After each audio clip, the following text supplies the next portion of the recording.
Here we have three completely different class of motorcycles. One lightweight bike to represent the beginner rider, one middleweight bike to represent intermediate riders, and finally a heavyweight bike, or in this case, a super heavyweight. All three of these machines might look physically different, but what are the real differences between them, and how much experience do you need to get on one of these things? Well, let's ride the Kawasaki Ninja 125, the Honda CBR600RR, and the Kawasaki ZZR1400 to find out.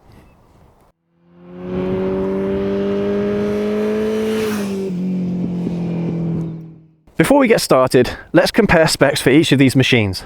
The Ninja 125 has a 125cc single cylinder producing 14.8 horsepower and 11.7 newton meters of torque, or that's 8.6 foot-pounds for anyone living in America. Now, if you're living in the UK, the law uses kilowatts to determine the maximum power a rider can have without a full motorcycle license. The Ninja 125 produces 11 kilowatts, meaning this machine is learner legal. Now, moving on to this top class middleweight, the Honda CBR600RR has a 599cc four-cylinder producing 117 horsepower at the crank and 64 newton meters of torque, or that's 47.2 in foot-pounds. And finally, arguably the best in its class, the ZZR1400 has a massive 1441cc four-cylinder producing 210 horsepower and 153.5 newton meters of torque. That's a staggering 113.2 in foot-pounds.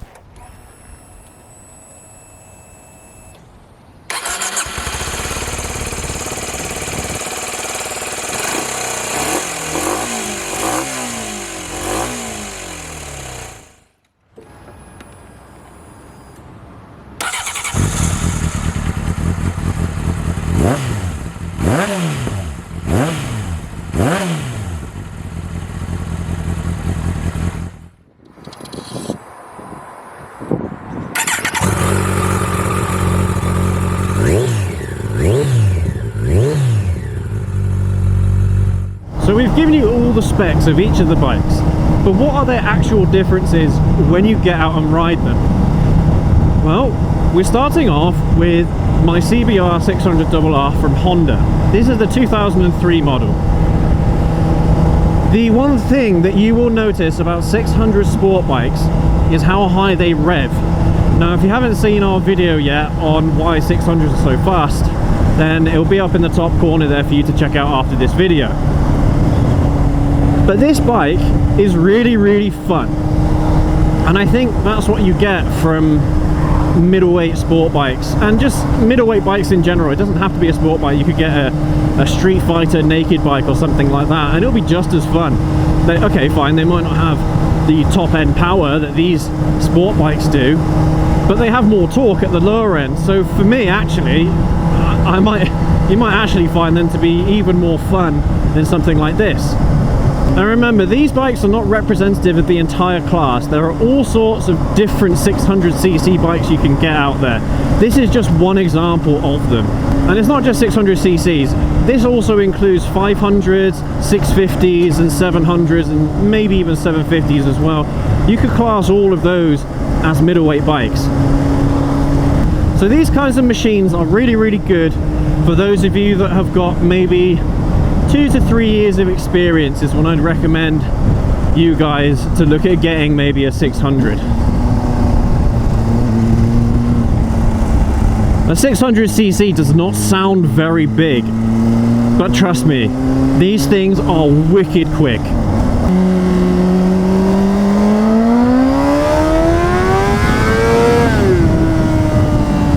And in all honesty, most motorcycles are wicked quick. You get something like a 200 or a 250cc, or maybe even a 300cc, they're quick as well, man.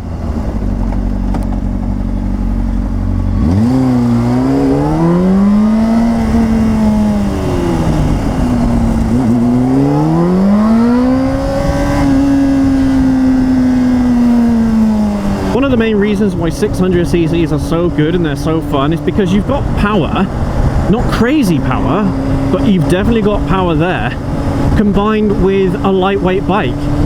Okay, fine, it's not going to be as light as the 125, but the way how it feels to flick around is very, very nimble. And you'll find that with most 600cc motorcycles, you know, just in general, not just sport bikes, but naked bikes or touring bikes, you'll find them to be very, very similar in the way how they handle.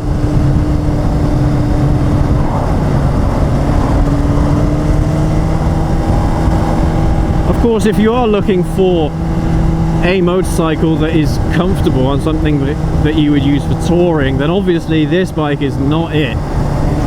This bike is very, very aggressive in its seating position. You're very, very hunched forward. You kind of feel like you are almost lying on top of the fuel tank sometimes. So it's not built for comfort, but remember, that's not what it's designed for anyway.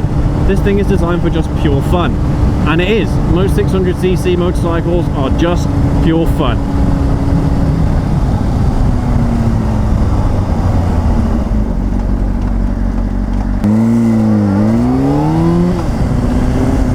But yeah, that's why they're called middleweights, because they're kind of just intermediate. They're kind of in the middle between low power bikes and stupidly high power bikes. They sit right in that they sit right in that nice sweet spot.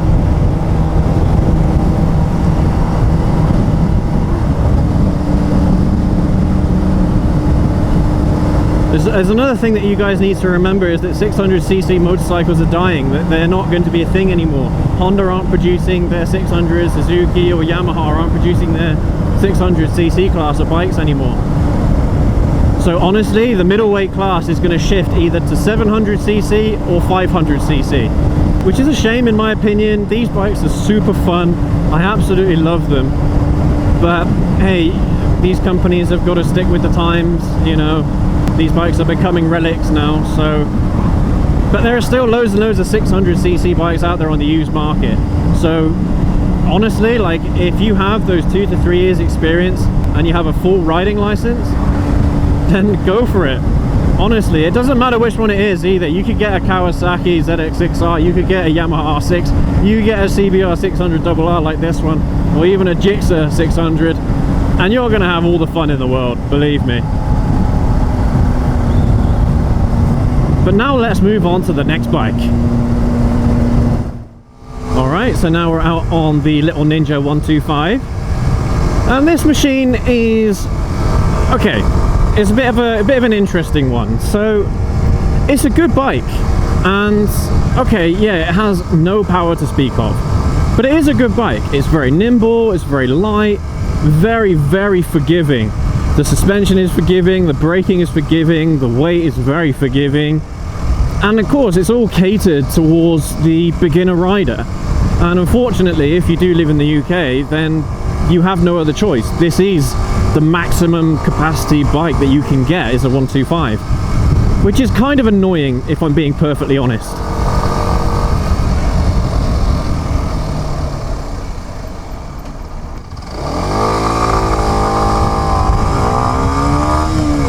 Because I do wish that you were allowed to have something a little bit more powerful, maybe like a 300 or a 250. I do wish that that was the legal limit for learners, because those bikes are very similar as well. They don't produce that much power, but they do produce something that's a bit more meaningful, you know. This has zero power, basically. It has a little bit of torque, I suppose, you know, if you catch it right in the power band, but that's about it. But this is certainly a really, really good bike for city riders. Even if you have a full license, sometimes, you know, you can't have a big bike in the city because you can't filter. The lanes are too narrow and, you know, you just end up getting stuck with all the traffic. So this is where a bike like this really, really comes into play. Because it's so light, it's so thin, you can pretty much filter through any line of traffic on something like this.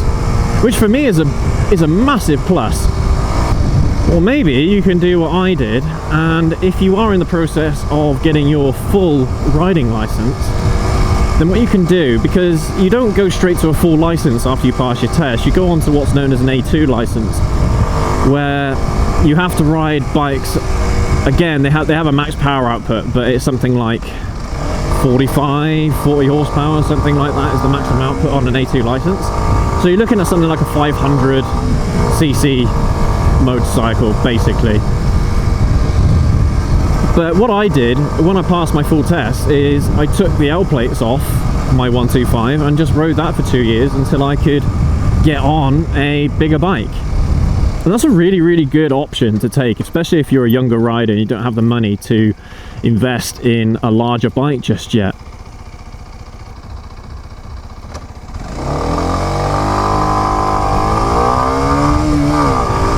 That especially applies to a bike like this, where it certainly looks the part, and if you just take off the L plates that make it look really, really like, I don't want to say anything too nasty, but it doesn't look good with the L plates on. But if you took them off, it looks like a proper motorcycle. You wouldn't be able to tell the difference really between this and say a 300. I mean, of course, when you would hear the engine, then then you'd know it was a single cylinder, but still, it would pass for a proper motorcycle, not just a beginner motorcycle.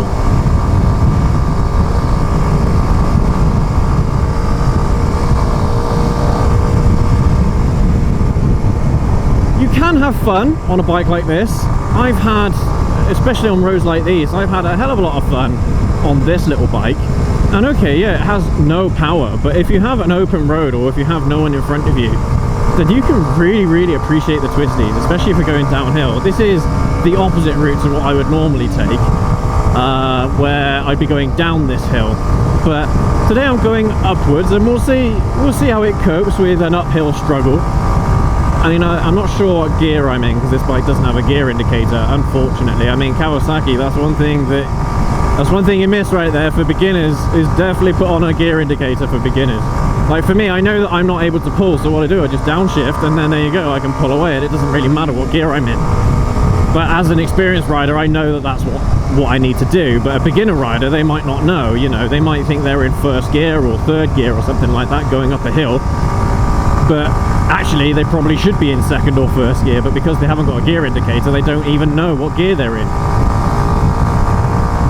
But yeah, it's a fun little bike, and look, these are they're not shallow, but they're not exactly steep inclines. But look, you can see we are going uphill, and this bike is taking it like a champ. I'm able to just shift up and down the gears. Like I think I might be in second or third gear there, and I'm pulling up this hill. Now here we go. This person's pulling off. Fantastic. Here we go. I'm going to get around them. Boom! Here we go. Let's get up this hill. See, still accelerating. Second gear, third gear, still accelerating. Fourth gear. Okay, it's fourth gear where it gets a little bit more difficult to pull up the hill. Yeah, it's doing it a little bit, and I am against the wind here.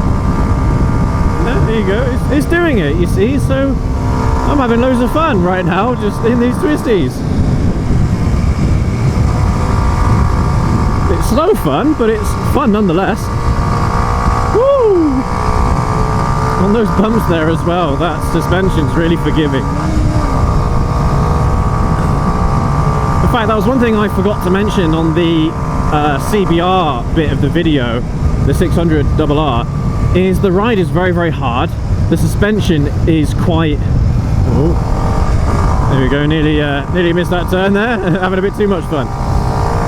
Yeah, the suspension is quite hard, and it's not very forgiving. Like, okay, it's designed for a racetrack. It's a track bike, essentially, you know? It's a track bike that's been made road legal, so I can understand why it's not the most comfortable thing in the world, because you want the feeling of the road going straight up through the suspension to your body and to your hands, so you know exactly what the bike's doing. But on a street, you don't need that, and it shows on a bike like this, where you don't need that precise suspension, but it is very, very comfortable. It just absorbs the bumps on the road, and that's great. You know, for a beginner rider, that's great. You don't need top-end suspension on something like this anyway. But as long as it's comfortable and it's usable, then hey, you're good. Going back to my point about after you've done your full license keeping a 125, remember that once you pass your A2, you can take a pillion. So most 125s, including this one, they do have a pillion seat, so when you do pass your full license you can keep this bike for the 2 years. And that was one thing that I was looking forward to experiencing, is having a pillion on the back.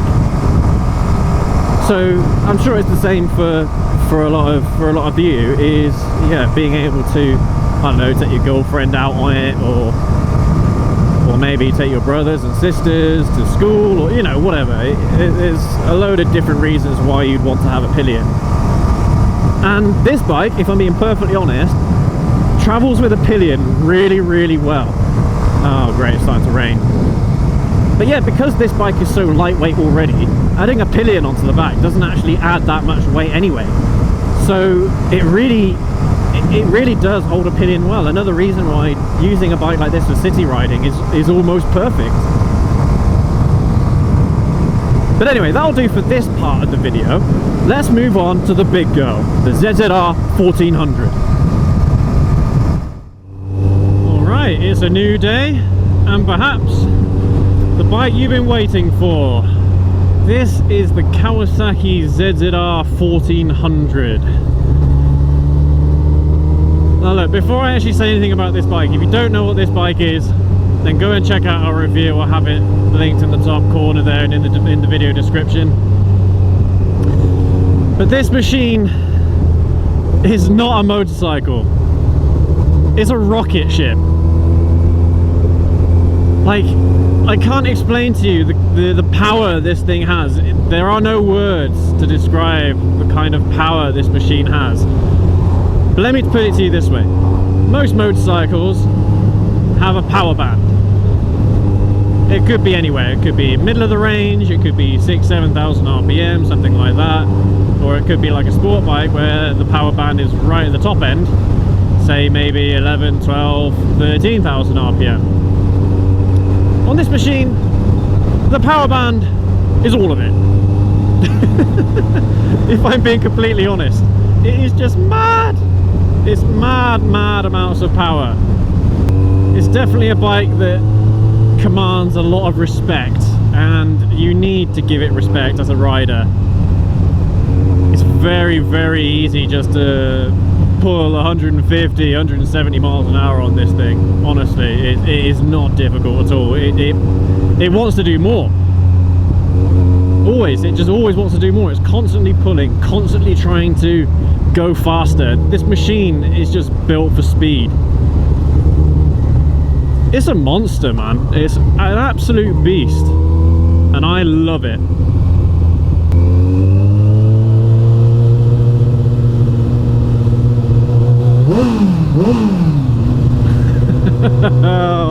How juvenile.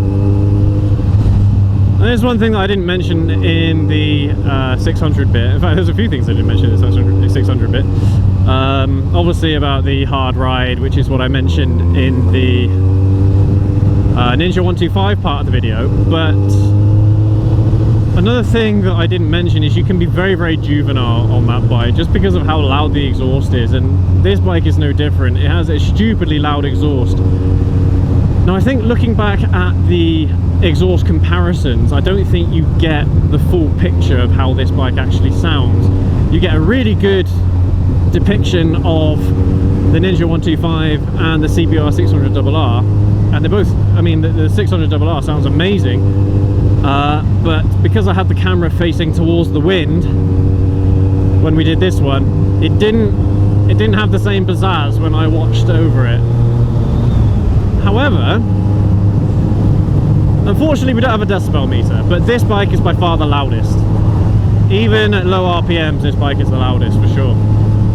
So again, you can be very, very juvenile on a bike like this, but this is more of a gentleman-like experience, you know. You can ride this bike very, very gently and very, very comfortably. Or, of course, you can just unleash it and you could treat this bike almost like a massive sport bike, but you can also treat it like a touring bike. It's almost perfect, in fact. I mean, you're slightly more aggressive in your seating position than, say, a traditional touring bike, or even some sports touring bikes. You're a little bit more hunched forward, but it's not like the CBR600RR. where you're almost lying on top of the fuel tank. You can sit basically upright on this bike. I mean, this is me sitting upright. This is my natural kind of position, so it is a little bit more aggressive.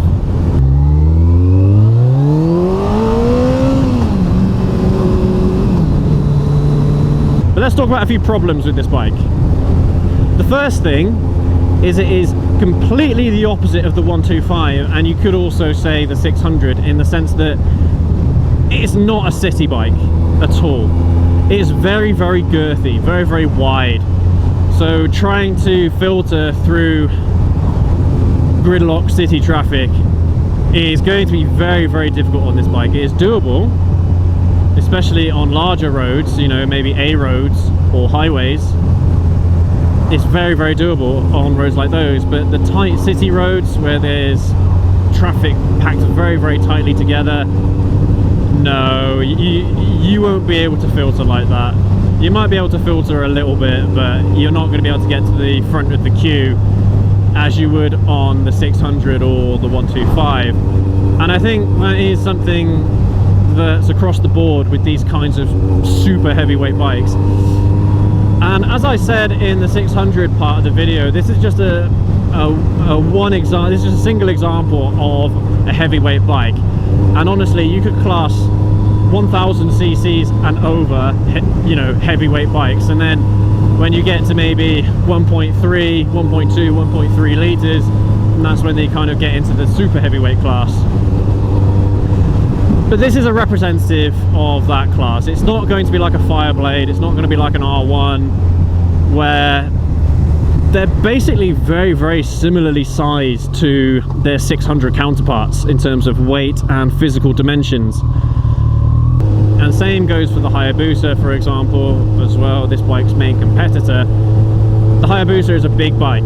It's not a bike that you can filter with, but it is very, very good at touring with. And I think that's one thing that you might not be able to get from the Hayabusa as much, is this is a very comfortable bike.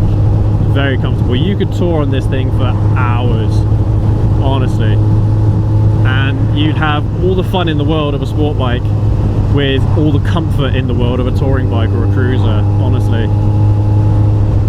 And I think that's where this bike absolutely shines, is in the touring and fun adventure aspect. Okay, not adventure bike, that's actually something completely different, because adventure bikes, you kind of involve a little bit of off-roading, but you know what I mean. Like long distance riding is definitely this bike's forte. You know, just cruising on country roads or cruising on highways, motorways, this thing will take it like a champ.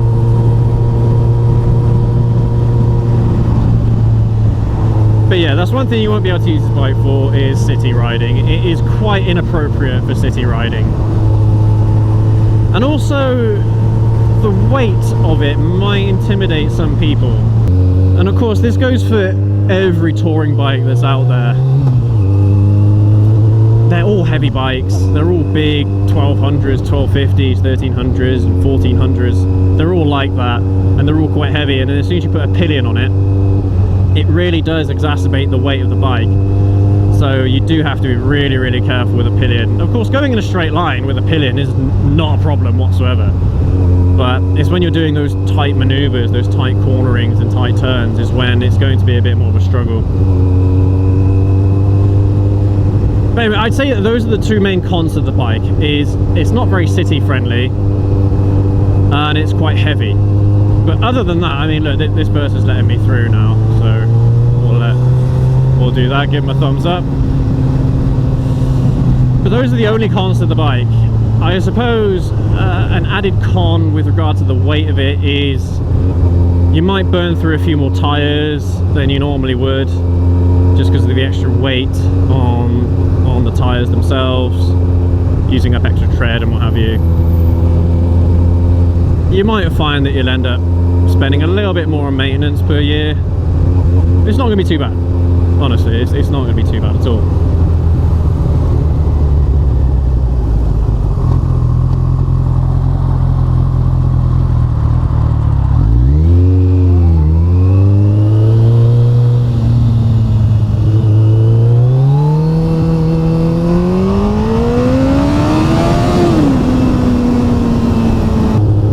else is there to say about the ZZR? It is for truly advanced riders. You'd be very, very naive to thinking that if you had less than 7 or 8 years experience, that you'd actually be able to ride this thing with some competency. Going back to the weight slightly, there's one thing that I have to be a bit fairer on. Yes, it's a heavy bike, and yes, if you drop it, you wouldn't want to be in that situation because it's a heavy bike to pick up. But honestly, whilst you're riding, it doesn't feel heavy whatsoever. You'll find some reviewers that will say that it's, you know, that it's difficult to lug around on the track and things. And yeah, okay, fine, it probably is a more difficult bike to ride around the track because of the weight. But for street riding, for touring riding, honestly, the weight is no problem whatsoever. And you can take this bike on a track day if you really wanted to. Honestly, you can. Yeah, it's going to take some time to get used to cornering and things like that, but it's not going to be a problem. But anyway, I don't think I have anything more to say about the ZZR. So what we'll do, we'll go back to the studio and we'll come up with some conclusions. Looking back at each of these 3 motorcycles, they all have very clear differences between them. The beginner class motorcycles are in general very forgiving, and they're a good way to get started and are fantastic for city riding and commuting. Even if you live in the US, where completing the MSF course allows you to ride any size motorcycle, we'd still recommend that you buy a bike that's 300cc or under and ride that for 2 to 3 years or so.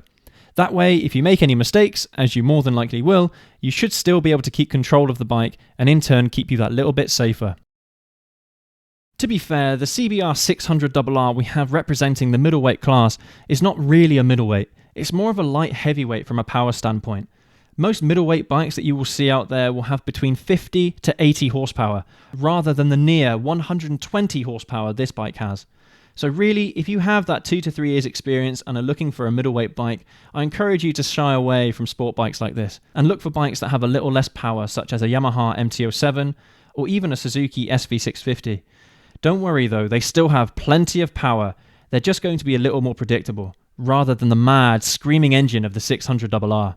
If, however, you have, say, 4 to 5 years experience, then the middleweight sport bikes are certainly an option for you. And finally, onto the ZZR1400.